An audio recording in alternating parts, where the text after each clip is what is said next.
সুন্দরবনের ম্যানগ্রোভ সংলগ্ন কালীতলা গ্রাম পঞ্চায়েতের পারগুমটি এলাকায় আজ এক অনন্য দৃশ্যের সাক্ষী থাকলো স্থানীয় বাসিন্দারা।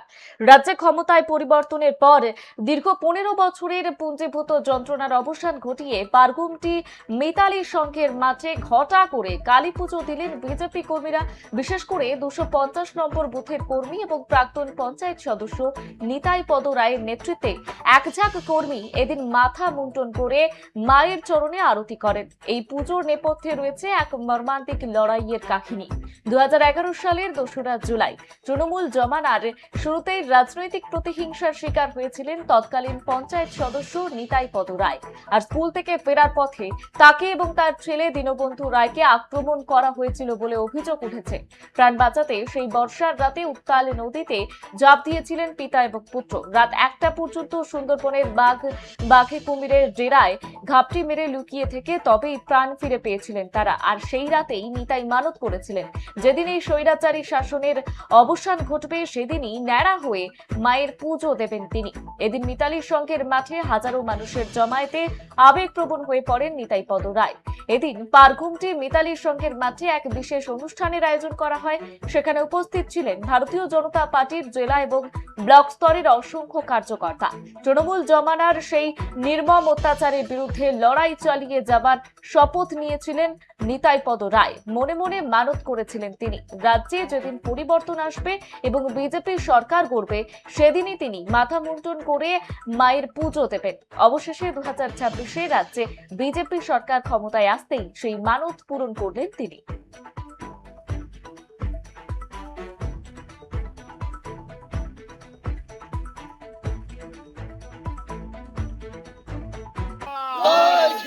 মাতা কি ভারত মাতা কি। 15 বছরে তৃণমূলের অত্যাচারে এই গ্রামের মানুষ অতিষ্ঠ হয়ে গিয়েছিল।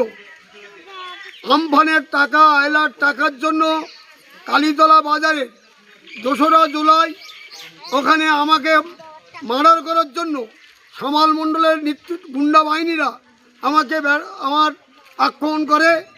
আমি নদীর সাঁতার দিয়ে আমার ছেলেকে নিয়ে কালীতলার আরও 3 জন, পরিমল মণ্ডল, গণেশ মণ্ডল এবং আরেকজনকে নিয়ে আমরা জঙ্গলে রাত 7টা থেকে 1টা পর্যন্ত বাঘের ভয়ে জঙ্গলের মধ্যে ছিলাম।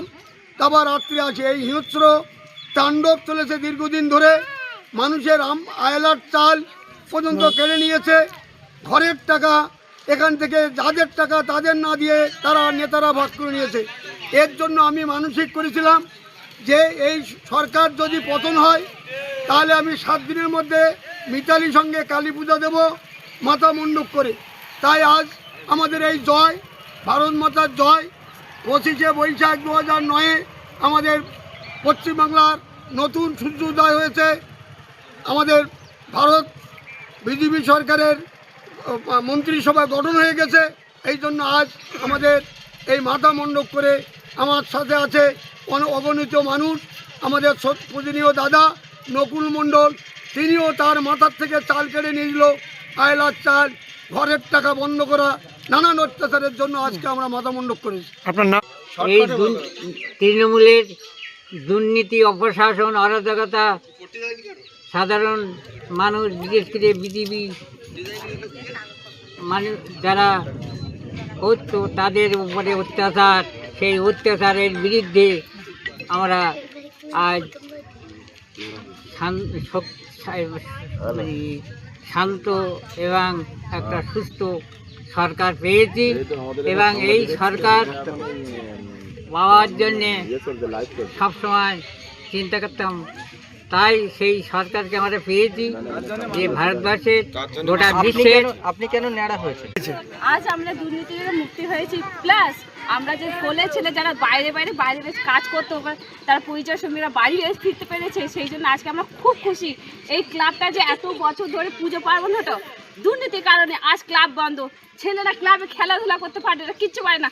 আজ বিজেপি দখলে আসার পর সব ছেলেরা খেলাধুলা করবে, সব কিছু থেকে আমরা মুক্তি পেয়েছি। আজকে আমরা হাসি আনন্দে থাকতে পারবো, রাস্তাঘাটে আমরা চলতে পারতাম না, কথা বলতে পারতাম না একটা দুর্নীতির কারণে। আজ আমাদের বিজেপির দখলে আসার পরে আমরা শান্তি শৃঙ্খলা খুঁজে পেয়েছি এবং আমাদের কাকা শ্বশুর হয় নিতাই রায় এবং নকুল কাকা, হ্যাঁ, উনি মানসিক করেছিলেন যে আজ যদি বিজেপি ফিরে আসেন তাহলে উনি অবশ্যই মানসিক দেবেন এবং ন্যাড়া হবেন। তাই আজকে আমরা খুব আনন্দিত, সেটা বলে বোঝাতে পারবো না, আমরা খুব বিশাল বিশাল খুশি আজকে এই